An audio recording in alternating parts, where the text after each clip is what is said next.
Alice Antôme nous a rejoint pour sa chronique numérique. Bonjour Alice, vous revenez sur un scoop mondial publié il y a une semaine. Un scoop signé conjointement par la BBC et BuzzFeed. Il s'agit, selon ce scoop, d'une quinzaine de très grands joueurs de tennis mondiaux qui auraient truqué des matchs contre de l'argent. En clair, ils auraient laissé leur adversaire gagner contre environ 50 000 $ ou plus. Alors regardez ce que ça donne sur le site américain de BuzzFeed. Le titre, c'est The Tennis Racket, le grand racket du tennis, avec un beau jeu de mots sur la fameuse raquette. Et sur la BBC, le titre... C'était ça. Sur la BBC, le titre est un petit peu plus sobre.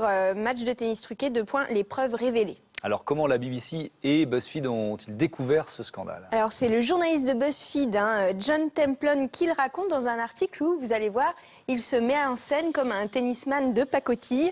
Et là, il le dit, je ne joue pas au tennis. La preuve, vous allez voir sur ces images, je suis un homme de chiffres. En fait, il est moins affûté que Djokovic, ça c'est sûr. Ce qu'il veut dire par là, c'est qu'en fait, il s'est livré à de l'investigation sur les données, ce qu'on appelle du data journalism aux États-Unis. Il a ainsi passé 15 mois à enquêter, tenez-vous bien, sur des statistiques de 26 000 matchs professionnels entre 2009 et 2015, et notamment sur les paris sportifs sur ces matchs, pour voir s'il y avait une différence entre la cote initiale et la cote finale. Ce qui surprend, c'est l'association entre BuzzFeed et la BBC. Pourquoi se sont-ils associés? C'est vrai qu'a priori, entre une institution née en 1922 en Angleterre et un jeune loup du numérique né aux États-Unis en 2006, on voit pas bien le rapport. En fait, ce qui s'est passé, c'est que la BBC a appris que BuzzFeed était sur le même coup que justement quand ils étaient en train d'enquêter sur le sujet. Du coup, ils se sont contactés, du coup, ils ont réuni leurs forces. Oui, parce que quand on analyse des données comme celle-là, c'est énormément de travail. 15 mois, on l'a dit.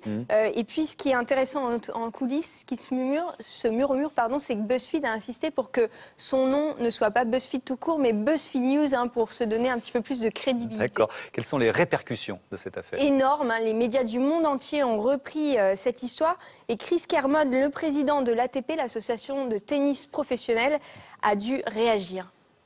Yeah, well, that is simply not true that we're sitting on evidence. What happens is information and intelligence are given to the Tennis Integrity Unit, and they then have to turn that into evidence. And there's a big difference here between information and intelligence as to evidence. Alors Andy Murray, c'est l'un des rares joueurs de tennis professionnel à avoir relayé cette histoire directement sur son compte Twitter. C'est effectivement une assez bonne façon de se dédouaner. Roger Federer, lui, a dit « des noms, je veux des noms ».